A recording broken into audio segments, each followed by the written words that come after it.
Well, the special advisor to President Bola Tinubu on media and publicity, Ajuri Ngalali, has said military intervention is not off the table as the Economic Community of West African States, ECOWAS, seeks to ensure that democratic rule returns to the Niger Republic. Now, Ajuri Ngalali revealed this during an interview with a foreign television station. And then he said he was reacting to concerns that Niger's junta had defied the ECOWAS deadline. ECOWAS had threatened the use of force if the junta does not comply with the deadline which elapsed on Sunday. Ngalali noted that the additional sanctions on Niger are proof that the Commission is focused on a diplomatic approach before resorting to the use of force as a last option. Now, still with me on this topic is Nick Agule, a social affairs commentator and great emo, also public affairs commentator. Now, let me come to you now, Nick. Now, Nick, what factors would prompt a potential military intervention in Niger? Well, in the aftermath of the coup d'etat in Niger, the leaders of the Economic Community of West African States, otherwise known as ECOWAS, met in Abuja under the chairmanship of President Tinubu, who recently was elected the leader of the group. And they issued a statement warning the military junta in Niger to restore democracy and hand over to the elected president 1 week of first day of sanctions. Yes.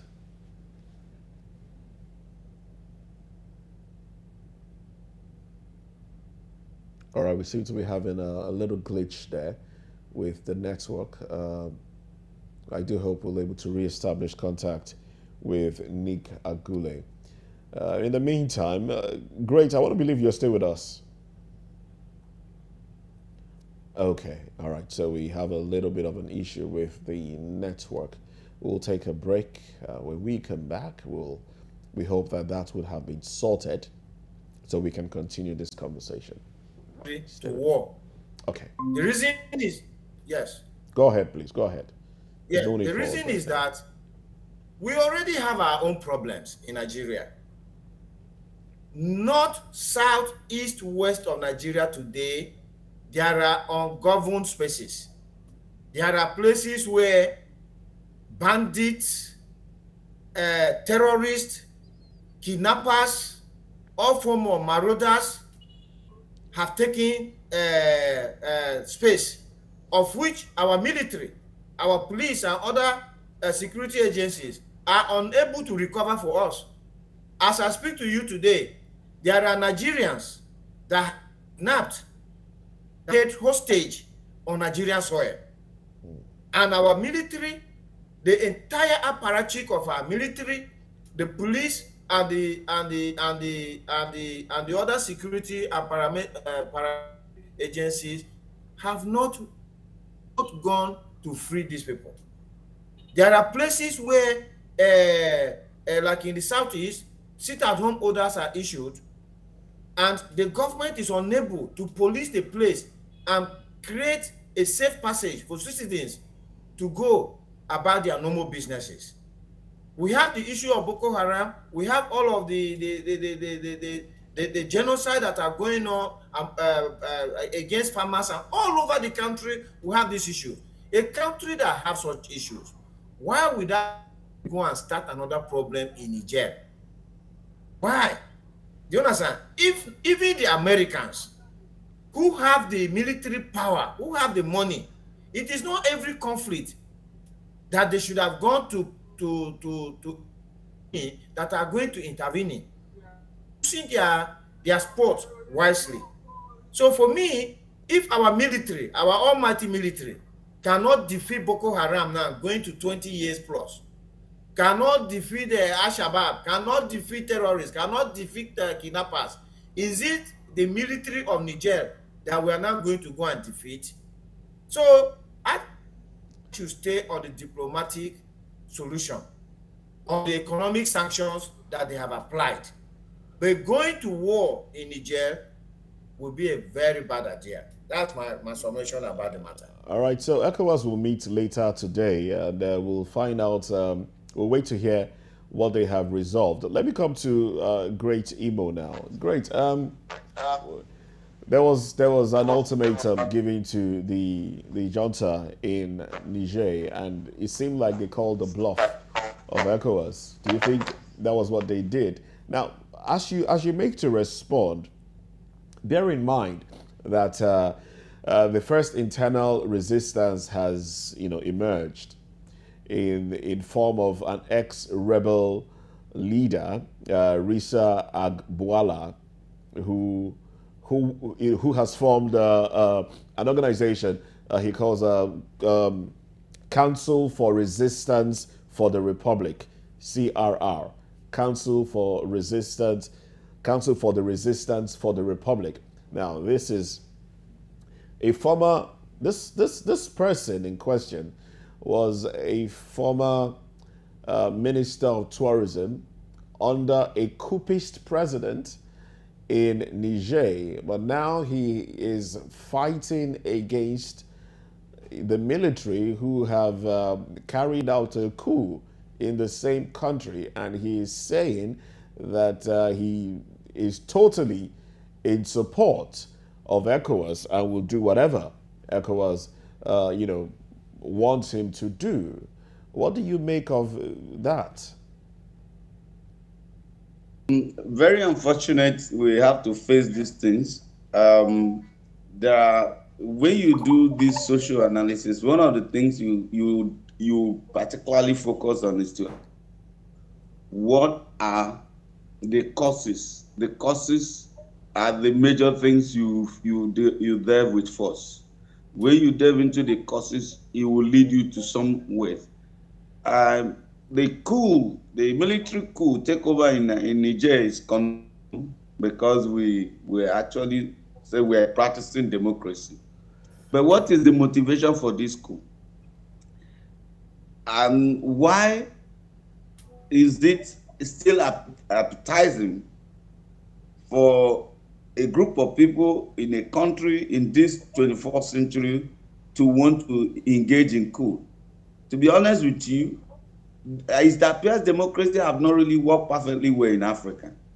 I was yesterday, as a part of the challenge we have here, for example, Nigeria has been at the forefront of the ECOWAS resistance to the coup. But even in that coup, no one life was lost, no one person was stabbed, nothing was done. But in our so-called democratic election, over 80 people died through the election. Over 23 million people were actually, stopped from participating in that election. Ballot boxes snatched, many people, including a woman in his face. And we see all manner of shenanigans and manipulations from the trust system to the court. Such is discouraging. That is why you see, like in Niger, when this coup happened, the resistance did not emerge immediately. There were popular kind of, because there appear to be this people are supposed to be they have not been happy with the government from all we know now, because all along most of us didn't know much about Niger. Now we have one person forming a rebel group. That is where things start getting interesting.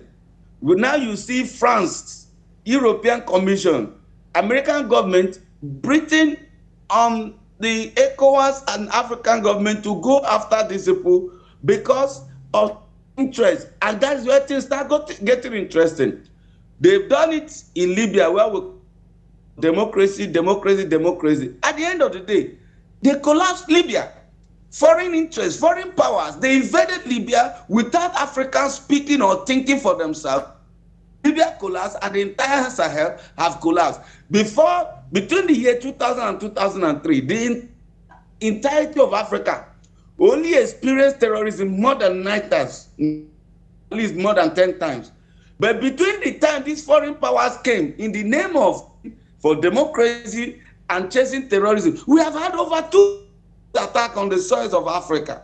And yet, between Niger and Nigeria, America has a drone center that is supposed to be overseeing everything. Yet, that is the hotbed of terrorism within West Africa. And you go to other countries where they have been the same thing. Look, let me say, I think those ruling us should be very intelligent. Despite what has happened, we receive these things properly and know when the foreign powers are coming to play on our doorstep. They want to turn our territories into a proxy war situation. Look at what is happening in Ukraine. Yesterday, I was watching what was going on in Ukraine, where dead bodies of soldiers are decomposing, and somebody is still encouraging them to fight. In Africa, we are known for all the legal system that came in 1903-06 from the British. Africans had a way of resolving their issues. We should be wise. We can't have a generation of leaders who do not understand the larger issues and circumstances in dealing with these African issues. Because when we have allowed these foreign interests, look at that, who will be funding them? If it is Nigeria now, like Nick just said, Nigeria has a lot of problems and there is a lot of complications. Niger Republic, 50% of its population are Hausa people, and they have brothers here, and they don't even have, they simply have open borders because they are borderless. There are about 7% of Fulanis there, they are our brothers. So these things are not as simple as everybody think. You get there, you start killing your brothers on the other side because France is interested or America is interested. Look, why is this France and America not going to enforce democracy on Saudi Arabia? Why are they not forcing democracy on Qatar? Why are they not forcing, even when they talk about fundamental human rights, Israel is killing Palestinians every day. This hypocrisy is too much. Africans must learn to solve their problem. And ECOWAS in doing this thing, we must take away ego. We must be sensible. We must sit down and analyze all the cost benefit. We have over 600 miles of kilometers of border with this. We have interfaced and interacted with them. Not for the British or the Europeans that are balkanizing. Some of those people there will different country from Nigeria because they have more cultural affinity than, and now we are one. So everything that affects them affects us. Niger is our brother, irrespective of what is going on there. At least you can see the military junta. They have had meeting with Emir Sanusi, Lamido Sanusi. I think those are the people that they can trust. So anybody telling Nigeria that to borrow more money we don't have, to buy more weapons, to go and fight our brothers in Niger and disorganize our sub-region, that person is stupid. Yes, we can do all this, even the sanctions. In applying the sanctions, you close borders. Over 600 kilometers of border to Niger. Who are the people interfacing and interacting? Poor Nigerians, poor Nigerians, brothers and relations living across the other side, not those who have taken over power. In doing all of this, all these American way of sanctions that have already gotten America into problem with Russia. Now sanctions are failing in Europe. More countries are becoming resistant. Let's not get there. Also, ECOWAS is not one and whole. There's crack in ECOWAS. Before we destroy this sub-region out of senselessness and a struggle and pressure to satisfy the West, the military option must be out. The sanction must be such in a way that it does not affect ordinary of Niger. By the way, there is what they call sovereignty. Even if they say they have a rebel now who has come up to work to challenge the existing junta, let it be their internal affairs, but our interest will be the peace and the tranquility of Niger and the economic progress. If we miss those points, every other thing is ego, absolute ego, being driven by our interest to preserve the interest of the foreigners rather than our own people. Thank you. All right, so Nick, do you think this is preserving the interest of the foreigners or the foreign powers, or preventing sort of an occurrence in a neighboring country like Nigeria, neighbors to Niger, of course? And as you make to respond to that, I would also like you to let me get your view on non-military solutions that could be explored before considering a military intervention. Nick?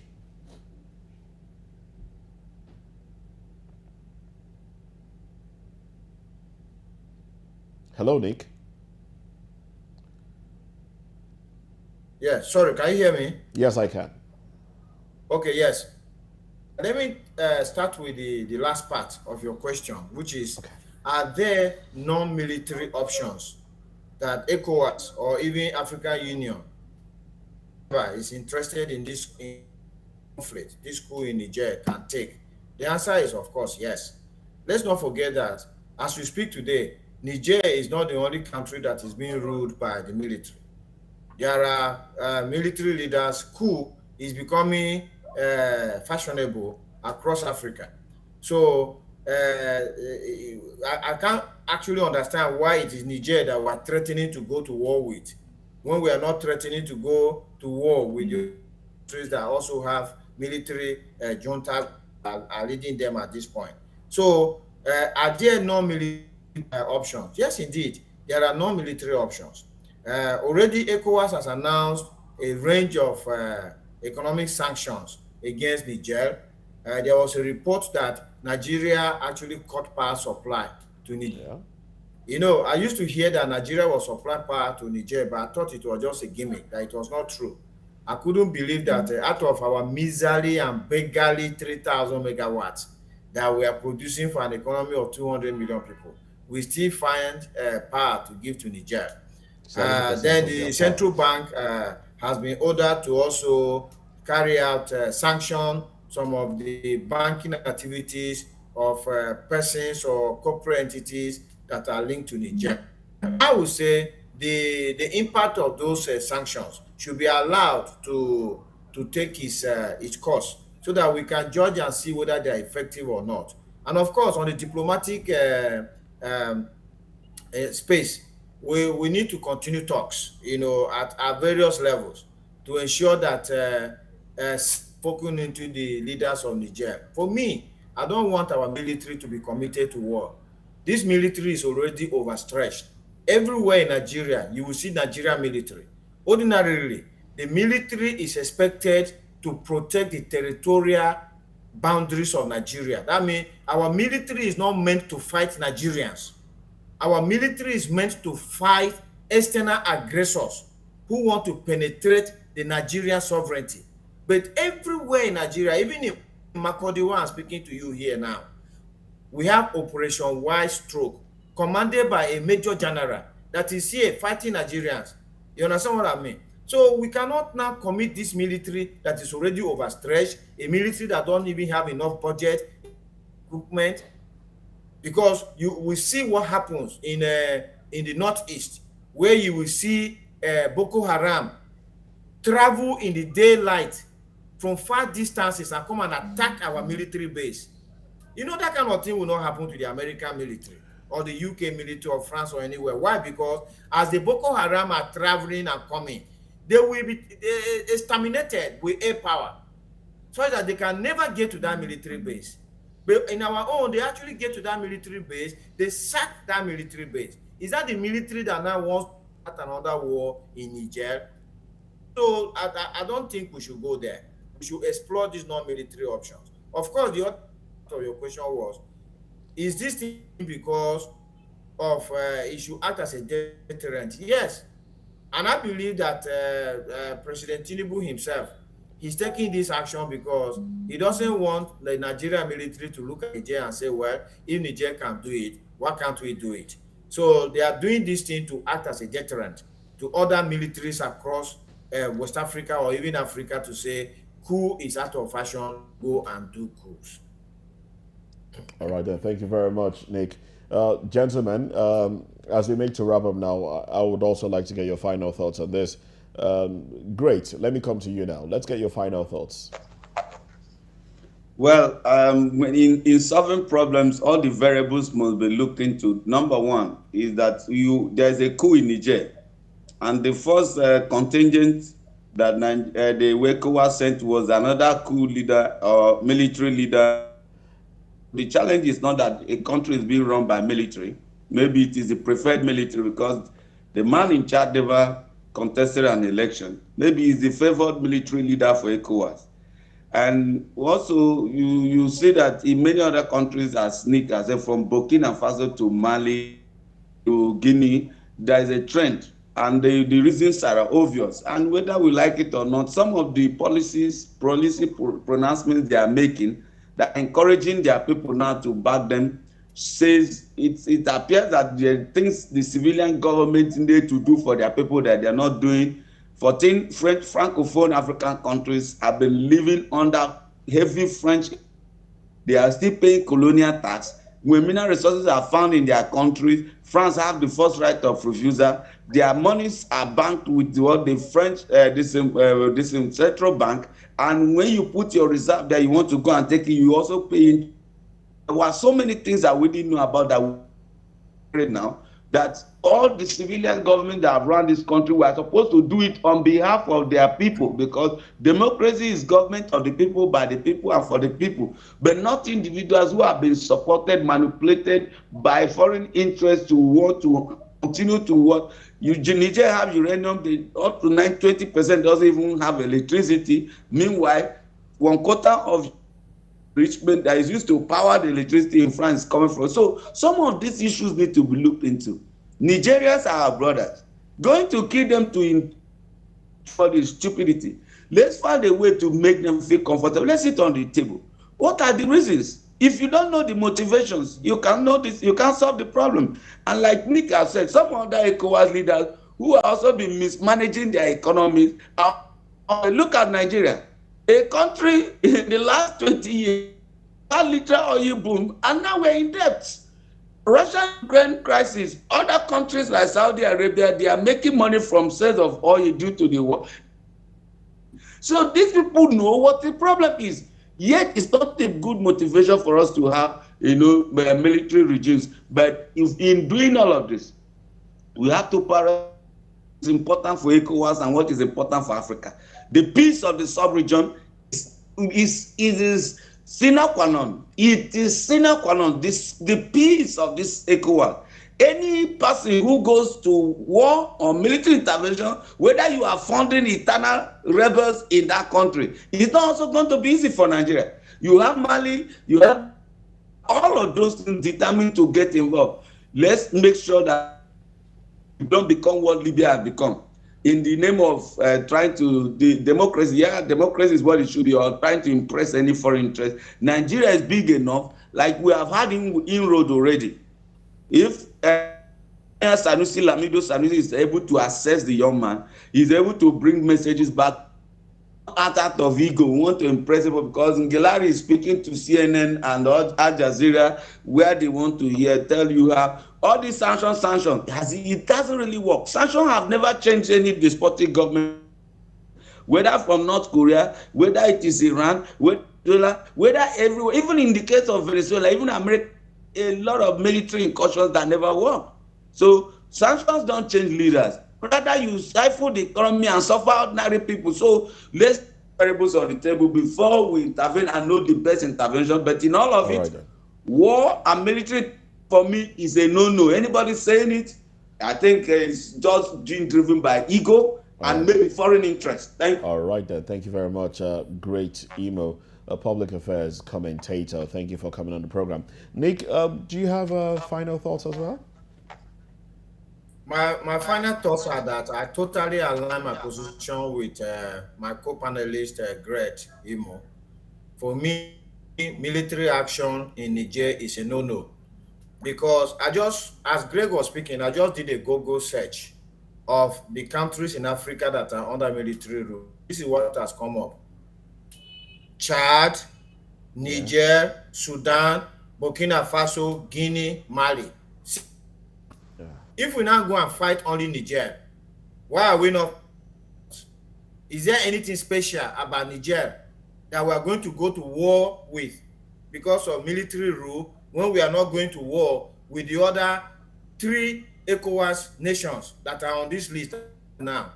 And let's not forget, like Greg said, there will be a lot of variables. As you are fighting Niger, the military junta will also be fighting us because they know that if we defeat Niger, we are going to come after them.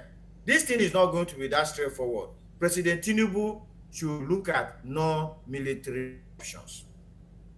All right, thank you very much. Nick Agule, who is also a public affairs commentator. I must appreciate you, gentlemen, for staying with us on the program.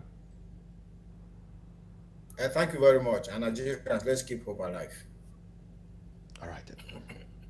All right, let's go to business now. We do have a few business stories here. The Nigerian Electricity Regulatory Commission just released first quarter reports stating that Niger currently owes Nigeria 4.22 billion naira power supply. According to the report, Niger's state power firm, Nigerian Electricity Society, was yet to remit the $5.48 million invoice issued for power supply by the Nigerian market operator.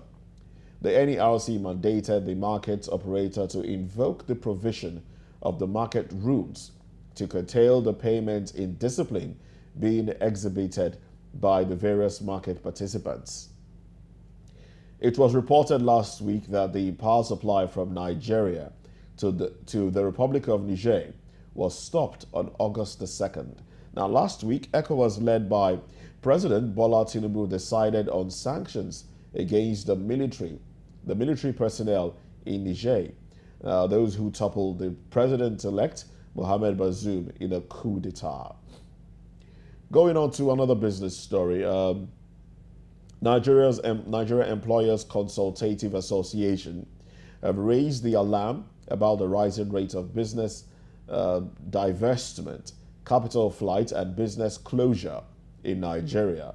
In a statement, NECA disclosed that in most developing economies across the globe, private businesses accounted for over 93% of employment, including formal and informal jobs. The private sector continued to remain the catalyst for economic growth as a major contributor to national income and the efficient flow of capital. The Director General, NECA, Adewale Smart Oyeride, stated that the recent trend of business relocation and divestment was unfortunate. The Director General noted that the consequences of the years of wrong policy choices were not far-fetched. As expected, he stated that divestment, capital flight, and outright closure had become the new normal within the business community. According to him, this was one of the major reasons why the rate of unemployment continued to soar perpetually, with consequential rise in crime and other security issues. Now, these are the business stories that we have on our desk at this moment.